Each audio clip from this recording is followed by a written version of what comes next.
So this is going to be a very personal video, a video that's going to require you to look inward, and you're going to need to.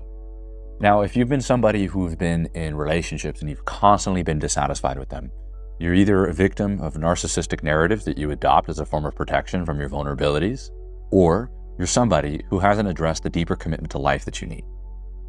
Now, both of them help you do one thing: a deeper commitment to your life. I remembered something interesting with one of the men in my group there. He was talking about the 3 moments in his life that got him to wake up. And it was funny. It was funny because it was really telling me what I felt myself when I woke up. And so this is really the purpose of this, which is you need to start waking up to the deeper commitment of your life. That isn't just what allows you to get through it. It was what allows you to aspire to the best version of yourself. And this is a conversation about needs. And you probably haven't addressed them. Like, you want to talk about your needs? Fucking we throw that shit out. Unless you want somebody wiping your ass when you say you need something. You want somebody.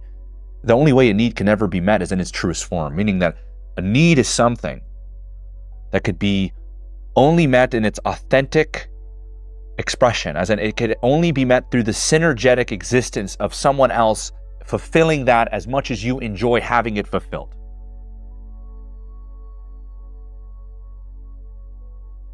Or else it becomes a favor. So he told me 3 things. The first one he said was, when my mother passed away, that was one of the big moments in my life that made me realize that love is something I'm going to have to dive deeper for. Well, of course it is. I mean, you're going to struggle with that, and you're not alone with it. The next thing he told me was going bald. And I found that interesting. And I was like, huh. And he said, well, that was the day my youth went. It was something that was represented in his hair. And the last one he said is when he found out he was diagnosed with type 1 diabetes. Now, I really love this client. He's a remarkable man, and he's someone who's done a lot of work to become an honest one. And I recognize that's the beginning of becoming a good man. You could be somebody who could be honest with themselves. I mean, a kind of personal honesty is something that dissolutes your ego. Truth seems to be something that expands people outside of the hell they put them into, because it's just so hard to look away from.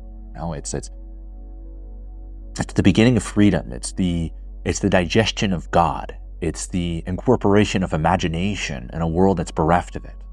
And yeah, you can imagine that to be quite challenging to your old way of life, because you keep noticing these little cracks in the wall, or the seams of this painting that you thought was reality start to curl inward, and you start to get a glimpse of what exists beyond it, or the mosaic that you've made your God gets a rock thrown through it, and you see the beautiful rolling hills of eternity.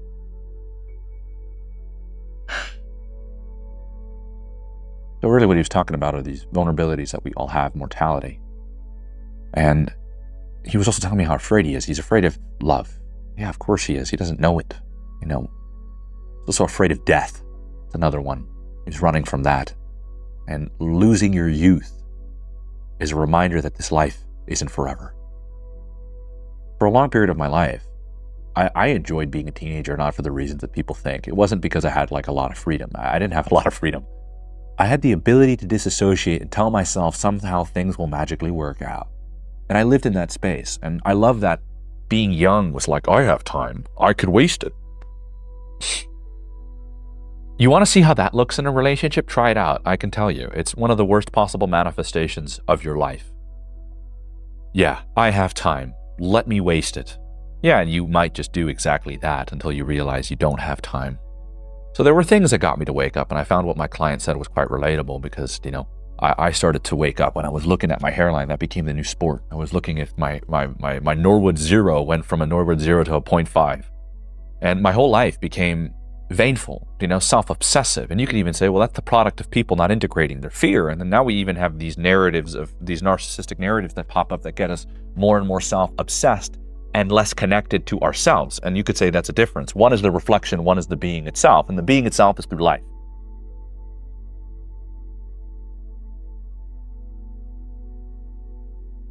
So I want to talk about this deeper commitment that a person needs to have in order to break free from this. And you're going to have to take your needs to its existential core in order to recognize the commitment that you're going to need to have to your life.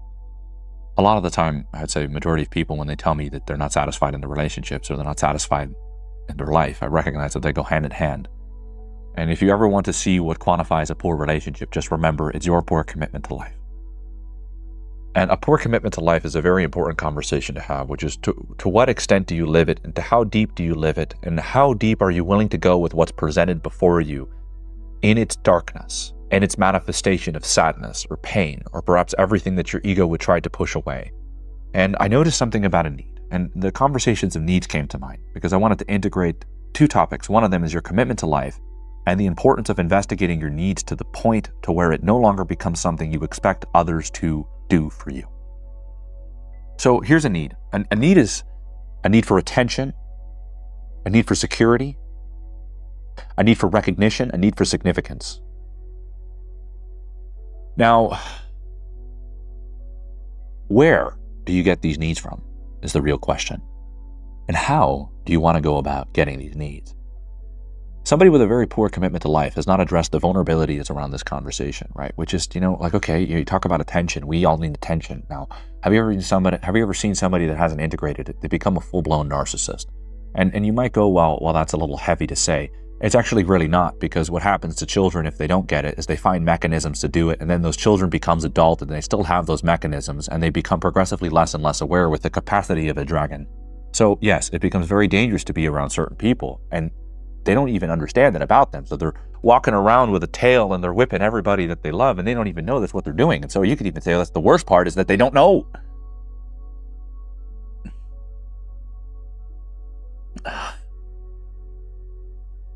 So a deeper commitment to life feeds your ability to face your needs and vulnerabilities.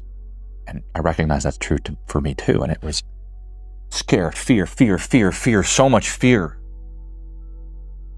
When there's fear, what often tends to happen is also a shame of the thing that we're afraid of that exists within us. And I just want you to remember the moronic idea that you could run from yourself, like as if yourself isn't aware of you more than you are. So your job in your life is to make your consciousness transcend to the point it's outside of your ego, and that becomes second place. So you can actually interact with your soul, which is consciousness outside of your ego. As in, it's not limited to even just your physicality or the limitations that you've given yourself beyond your identity, which is your one-mode track. So then this leads to the different conversation, which is the conversation of freedom. And you talk about your needs, and if you can meet your needs, would you need anyone? And that's a scary thought, right? Like, oh my God, if I actually met my needs for attention, if I felt secure, if I felt recognized, if I felt significant, if I felt loved, the need for that, who would you be? And I did this recently, and I realized we have our superstitions. Well, I'd be alone. Well, clearly that's not the case, because maybe you'd be alone with yourself.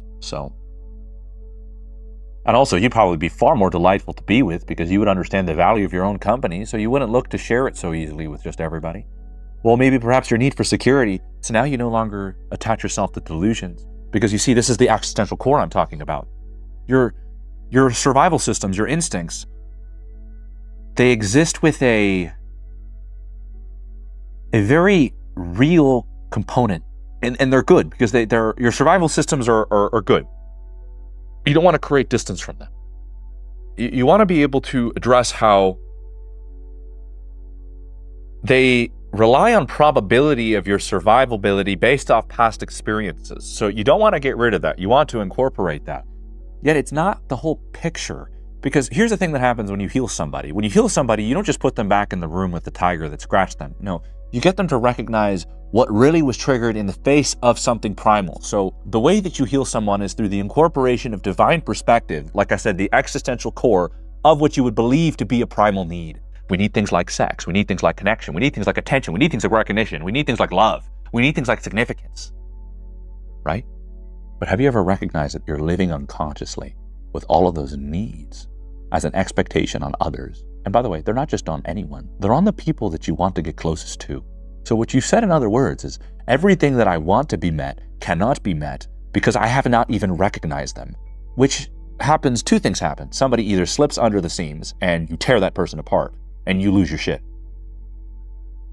Or anytime that they come close to this door, which is to meeting those things, you push them away unconsciously. And of course, the projection that goes onto them is that they want to hurt you because you haven't addressed the story of your life up to this point, which is that is true. People do did want to hurt you, or when you opened it, you were hurt. So I've noticed that what we are really afraid of isn't just in the manifestation of the things that have hurt us, because we're quite resilient and we're really good at overcoming and adapting and evolving. But what I notice, what leaves a lingering trauma for a lot of people, is that they don't really take the need to the core of what they're really looking for. And usually the whole thing about our survival mechanisms, which are something we never really talk about, or our need for these things, is we're so afraid of them because they intimidate us. They make us fear what we're going to do in order to get others to do it. It's like we're already put into the room, into the concentration camp, and every single defense mechanism is coming up to the surface. And the things that you would do to the people you love, perhaps you'd eat them. That's why we don't like the conversation around needs. Now imagine trying to do that with the supermodel girl that you're in love with, or the beautiful, tall, dark, and handsome guy that you really connect with. It's like you have to start recognizing that that's too far ahead for you. Remember, you're digital natives, meaning that your whole life has been through a virtual lens, and that means that you're not very connected to life because you're always seeking how people see you. You have to be able to see you. Now, coming back to your commitment to life, how deep is it? Because what you might see might change everything about how you live it. And by the way, you guys all have your delusional narrative about how if I continue to be on this track, something will happen. It'll be different, I promise. If I do nothing, then somehow something will happen. No, the doing nothing thing is not, you're not ready for that just yet. I need you to start recognizing where you should direct your consciousness, and your needs is the beginning of this consciousness that allows you to develop your connection and commitment to your life. And so I have to notice that, we take things like connection, and I could say this for sure, is that I never really challenged that need. And every time I challenged that need, it bounded me closer to life and my commitment to it. Because there are some places that are so dark that you need something beyond reason to go there. You're going to need a heart, and that's going to be beyond any kind of rationale, and that's going to be deviant to the way you've lived your life, but perhaps you need that deviancy because you've been running in a corral making left turns for the last 20 years.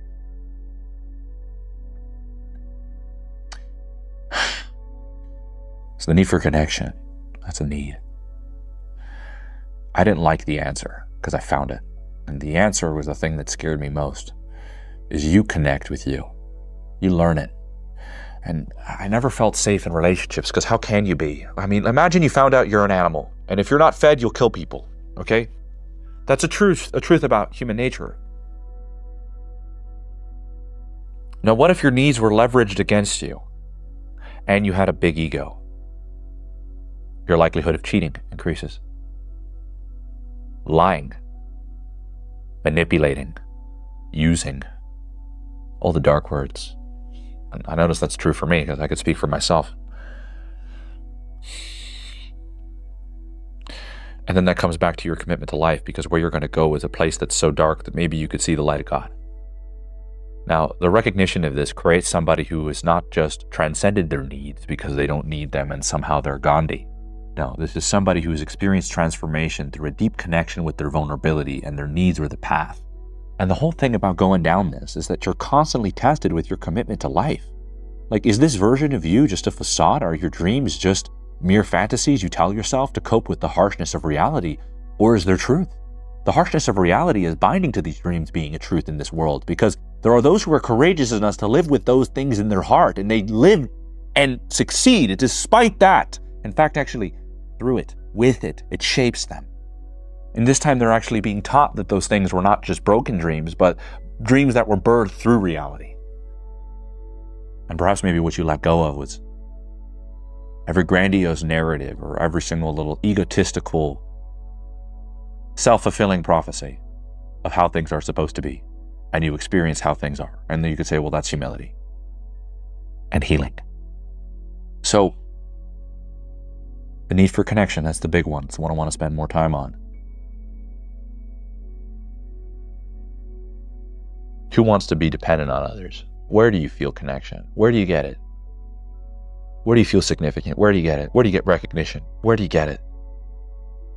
Where do you get attention? Where do you get it? You ever see what happens to a person if none of these needs are really met? There's this South Korean movie I watched. It was really profound. And can't remember what it was called. Really dark. I have a tendency to do that. And I really liked it. I liked it because the lead actress in the film was clearly somebody who's searching for her purpose in life. And she was talking about how she went to Africa, and the African tribe spoke about two kinds of hunger. The first hunger. Well, the first hunger is a small hunger. The small hunger being the hunger for, livelihood, food, roof over your head, sex. The great hunger is for things like meaning, purpose, connection, love. And they talked about the great hunger, and the great hunger is the one of real concern. When we're younger and we experience our needs on the line, we experience the small hunger, and then we start to feel shamed for the fact that we no longer have the sufferings of the small hunger, but we neglect the existential core of what your primal existence implies on a divine level because you're human, which is the big hunger. A person who lives with the big hunger of their needs never has them met, even when their circumstance is good. The importance of emotions really get people to recognize the disconnection of these things not being met, but also who meets them. You won't like the answer. It's only you. And I've noticed something very beautiful about this. Well, one, you won't like it because you're going to have to heal everything that revolves around those needs, how they were leveraged, how you didn't get met. You're going to have to go down the rabbit hole of transcendence, perhaps. You're going to have to go into the cocoon and dissolute. And you're going to experience it too. And that is one of the... I still understand how much of a struggle that can be because it's jumping into the monkey cage. It's getting into the water with the sharks. It's no longer just looking at it from your safe point of view. It's an immersion of it. And so you ever think about what makes somebody do something that is so crazy, like courage, or perhaps maybe face the demon that they are, and or to take every single unconscious need and to take it to its core and to be something that you live with internally? As you perhaps maybe lose all of your relationships that you've ever had in your childhood, and you change your career and you leave the state and you go to where your soul calls?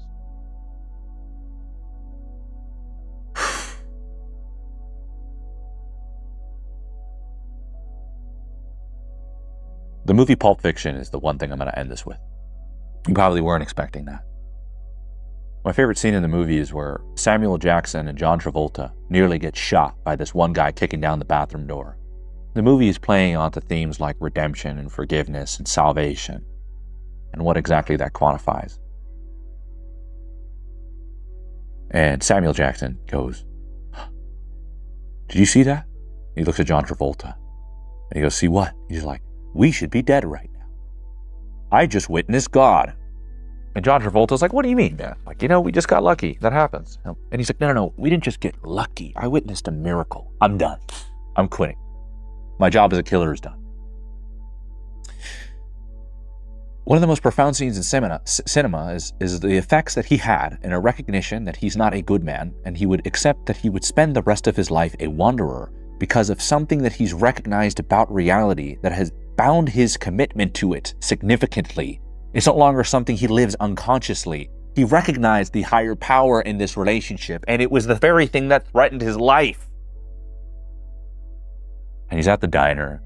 The movie ends where it starts. And Samuel Jackson talks about this biblical quote where he's the shepherd and he helps the weak find their way, and a recognition of what it is to become a good man. And the beauty of all the biblical stories is that all the patriarchs are shepherds, and there's something about the shepherd being somebody who at least understands the part of themselves that's willing to follow, or at least to have components of leadership.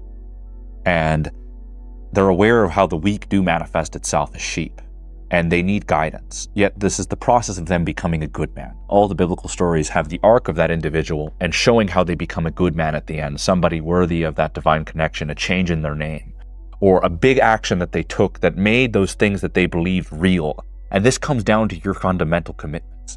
Samuel Jackson recognized the miracle of God's existence in his life and decided to live with it. What that really was him recognizing a commitment to integrating that experience into his life for the rest of his life. And what happened? Not even the next day, he was able to take the effect of the experience of that godliness and incorporate it into his life. There was one person he had his mind, and it was only himself. And it was to meet these needs at its core, to understand the real reason why he's here, You remove that from an individual. You don't just have wanderers. You have people who wander with an expectation on others to meet things that they continue to neglect and abandon for as long as they live. The progression of an individual is when they're willing to take things to the existential core through the human experience is exactly what allows people to recognize the divinity of humanity, and they start living with it, inspiring others. I've seen saints turn to sinners and sinners turn to saints. The difference is time. And the question is where you're coming from, because I can tell you, I've seen more saints turn to sinners than I have seen sinners turn to saints. But every time that I've seen a sinner turn to a saint, they stay one. And it's because I believe that they've recognized that these truths are now something they live with. Take Samuel Jackson's character. He was finally able to realize this is a truth that he can live with. So you could even say this is the beginning of him beginning to choose that he will become a good man. I woke up one morning when I was 21, and it wasn't just a look in the mirror. It was a voice that came down, echoing from the inside echo, inside out voice, still and steady. Are you a good man? I went white. I didn't like the answer, but I recognized I didn't want to answer it for 3 weeks until I did. I said, I'm not a good one. I'm not a bad one, though. I can become a good one. And you could say right there was the wedding band to love with that part of ourselves, the part of ourselves that has guided us up to this point, to that point, and that will only deepen and strengthen to the point where maybe you perceivably become insane to yourself, but you'll be the person doing something that's so insane, and that's bringing good into this world.